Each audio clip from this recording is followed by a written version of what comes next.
Employment immigration ਨੂੰ ਲੈ ਕੇ ਕੀ ਨੀ ਟਿਰਕੇਣਾ ਜੀ ਚੱਲ ਰਿਹਾ ਆ? ਬੜੀਆਂ ਲੇ-ਆਫਸ ਦੀਆਂ ਖਬਰਾਂ ਸਿਲੀਕਨ ਵੈਲੀ ਤੋਂ ਸੁਣਦੇ ਰਹਿੰਦੇ ਆ। ਬੜੇ H1 ਵਾਲੇ ਆ, ਉਹਨਾਂ ਨੂੰ ਵੀ ਭੱਜ ਦੌੜ ਜਿਹੜੀ ਉਹ ਲੱਗੀ ਰਹਿੰਦੀ ਹੋਣੀ ਵੀ ਹੁਣ ਕੀ ਕੀਤਾ ਜਾਵੇ।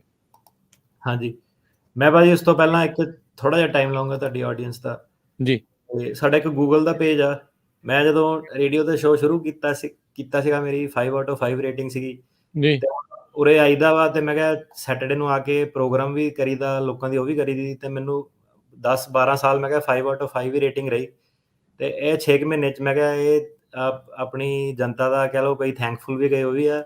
ਮੈਂ ਕਿਹਾ ਮੈਨੂੰ ਉਹ ਨਹੀਂ ਸਮਝ ਆਈ ਕਿ ਸੈਟਰਡੇ ਨੂੰ ਕਰਕੇ ਤੇ ਹੁਣ ਮੈਂ ਕਿਹਾ ਰੇਟਿੰਗ 5 ਤੋਂ 4.5 ਆ ਗਈ ਕਿ ਬਸ ਜਾ ਕੇ ਨਹੀਂ ਇਹਨਾਂ ਨੇ ਮੈਨੂੰ ਅਪੁਆਇੰਟਮੈਂਟ ਨਹੀਂ ਦਿੱਤੀ, ਨਹੀਂ ਇਹਨਾਂ ਨੇ ਮੈਨੂੰ ਉੱਦਾਂ ਨਹੀਂ ਦਿੱਤਾ।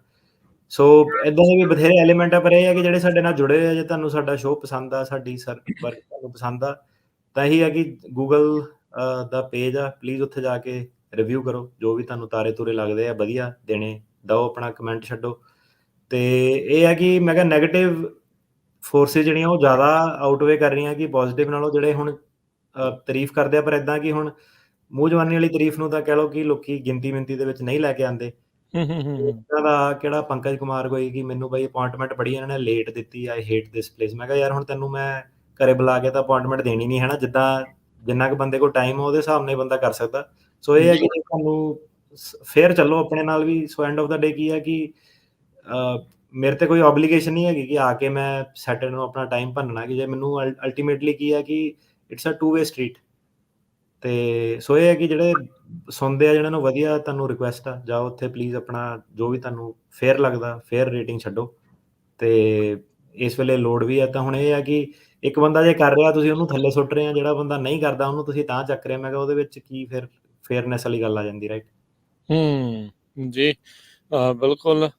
ਭਾਈ ਨਕਲੀ ਅਸਾਈਲਮ ਕੇਸ ਫਾਈਲ ਕਰਨ ਲਈ ਆਖੋਗੇ ਤਾਂ ਨਾ ਹੋਊਗੀ, ਤੇ ਫਿਰ ਜੇ ਉਹ ਫਾਈਲ ਨਹੀਂ ਕਰਦੇ ਤੇ ਉਹਦੇ ਤੇ ਨੈਗੇਟਿਵ ਰਿਵਿਊ ਨਾ ਦਿਓ। ਇਹ ਵੀ ਨਾਲ ਉਹ ਵੀ ਪੈਟਰਨ ਜਿਹੜਾ ਮਾੜਾ ਜਿਹਾ ਦੱਸ ਦਿਓ ਵੀ ਮੇਰਾ ਬਣਦਾ ਨਹੀਂ ਸੀ, ਮੈਂ ਤਾਂ ਵੀ ਜਿਹੜਾ ਕਰਨ ਦੀ ਕੋਸ਼ਿਸ਼ ਜਿਹੜਾ ਕਰ ਰਿਹਾ ਸੀ। ਸੋ ਜਿੰਨੇ ਵੀ ਸਾਡੇ ਜਿਹੜੇ ਸਰੋਤੇ ਦਰਸ਼ਕ ਸੁਣ ਦੇਖ ਰਹੇ ਆ, ਤੇ ਭਾਈ ਗੂਗਲ ਤੇ ਜਾ ਕੇ ਟਿਰਕੇਣਾ ਅਟਰਨੀ ਜਾਂ ਜੇ ਟਿਰਕੇਣਾ ਇਮੀਗ੍ਰੇਸ਼ਨ ਅਟਰਨੀ, ਉਹਨਾਂ ਦੇ ਜਿਹੜਾ ਜਾ ਕੇ ਪੋਜ਼ੀਟਿਵ ਰਿਵਿਊ ਜਿਹੜਾ ਜੀ ਉੱਥੇ ਜ਼ਰੂਰ ਛੱਡੋ। ਇੰਨੇ ਜਾਣਿਆਂ ਦੀ ਜਿਹੜੀ ਉਹ ਲਗਾਤਾਰ ਮਦਦ ਹੋ ਰਹੀ ਆ। ਜਿਹੜੇ ਆ ਕੇ ਤੁਸੀਂ ਇਹਨਾਂ ਨੂੰ ਫੀਡਬੈਕ ਦਿੰਦੇ ਆ, ਇੱਕ ਉੱਥੇ ਵੀ ਫੀਡਬੈਕ ਦਿਓ, ਕਿਉਂਕਿ ਬਹੁਤ ਸਾਰੇ ਲੋਕ ਉੱਥੇ ਵੀ ਜਿਹੜਾ ਉਹ ਤੁਹਾਨੂੰ ਦੇਖਦੇ ਨੇ। ਤੇ ਸੋ ਜੇ ਇੰਪਲੋਇਮੈਂਟ ਇਮੀਗ੍ਰੇਸ਼ਨ ਦੇ ਬਾਰੇ ਜੇ ਤੁਸੀਂ ਥੋੜਾ ਜਿਹਾ ਕੁਛ ਇਸ ਟਾਈਮ ਜਿਹੜਾ ਦੱਸਣਾ ਹੋਵੇ ਵੀ। ਜੀ ਇੰਪਲੋਇਮੈਂਟ ਇਮੀਗ੍ਰੇਸ਼ਨ 'ਚ ਲੇ-ਆਫਸ ਬਹੁਤ ਜ਼ਿਆਦਾ ਜਿਹੜੇ ਹੋ ਰਹੇ ਆ। ਜਿਹੜੀਆਂ ਇੰਪਲੋਇਮੈਂਟ ਇਮੀਗ੍ਰੇਸ਼ਨ ਦੀ ਹੁਣ ਇਨਕੁਆਇਰੀ ਅੱਜ ਦੀ ਡੇਟ 'ਚ ਸਾਨੂੰ ਆਹੀ ਆ ਰਹੀ ਆ ਕਿ ਮੇਰਾ ਲੇ-ਆਫ ਹੋਣ ਜਾ ਰਿਹਾ ਤੇ ਮੈਂ ਕੀ ਕਰਾਂ। ਤੇ ਜਿਹੜੇ H1B ਵਾਲੇ ਆ, ਹੁਣ ਉਹਨਾਂ ਦਾ ਥੋੜਾ ਕਹਿ ਲਓ ਮਾੜਾ ਟਾਈਮ ਜਿਹੜਾ ਚੱਲਣਾ ਰਿਸੈਸ਼ਨ ਕਰਕੇ।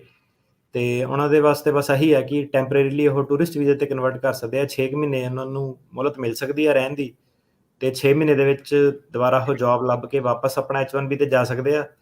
ਪਰ ਜਿਹੜੀ ਕਿ ਜਿੱਦਾਂ ਹੁੰਦਾ, ਇਹ ਹੁੰਦਾ ਕਿ 6 ਮਹੀਨੇ ਜਦੋਂ ਰਿਸੈਸ਼ਨ ਵਗੈਰਾ ਆਉਂਦਾ, ਫਿਰ 6 ਮਹੀਨੇ ਤੋਂ ਕਈ ਵਾਰੀ ਵੱਧ ਹੀ ਲੰਬਾ ਹੀ ਖਿੱਚ ਹੋ ਜਾਂਦਾ।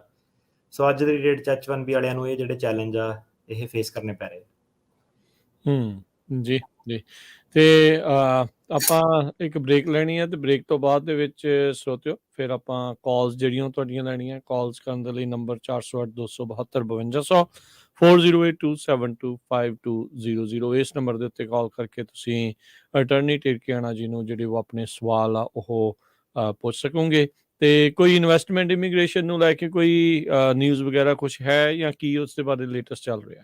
ਇਨਵੈਸਟਮੈਂਟ ਵਾਲਿਆਂ ਲਈ ਸਾਡੇ EB5 ਵਗੈਰਾ ਆਪਾਂ ਦੇਖੇ ਸੀਗੇ, ਜਿੱਥੇ ਪਹਿਲਾਂ ਟਾਈਟ ਕਰਦੇ ਸੀਗੇ, ਹੁਣ ਇਹਨਾਂ ਨੂੰ ਇਨਵੈਸਟਮੈਂਟ ਚਾਹੀਦੀ ਆ। ਹੁਣ ਉਹਨਾਂ ਨੂੰ ਥੋੜਾ ਜਿਹਾ ਸੌਖਾ ਕਰਤਾ ਕੰਮ ਸਾਡਾ। ਠੀਕ ਆ। ਜਿਹੜੇ ਥੋੜੇ ਆ ਉਹ ਅਪਰੂਵ ਕਰਨ ਲੱਗ ਪਏ ਆ।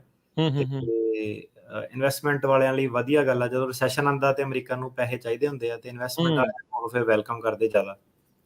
ਫਿਰ ਥੋੜੀਆਂ ਜਿਹੜਾ ਕੇਸ ਪਾਸ ਕਰਨ ਦੇ ਵਿੱਚ ਥੋੜਾ ਸੌਖ ਕਰ ਦਿੰਦੇ ਨੇ ਮਤਲਬ। ਹਾਂਜੀ, ਠੀਕ ਆ। ਚਲੋ ਆਪਾਂ ਇੱਕ ਬ੍ਰੇਕ ਲੈ ਕੇ ਆਉਂਦੇ ਹਾਂ, ਤੇ ਸਰੋਤੇ ਉੱਤੇ ਜੁੜੇ ਰਹੋ। ਤੇ ਤੁਸੀਂ ਕਾਲ ਕਰਕੇ ਸਵਾਲ ਪੁੱਛਣਾ ਹੈ ਤੇ 408 272 5200 ਦੇ ਉੱਤੇ ਤੁਸੀਂ ਕਾਲ ਕਰਕੇ ਸਵਾਲ ਪੁੱਛ ਸਕਦੇ ਹੋ।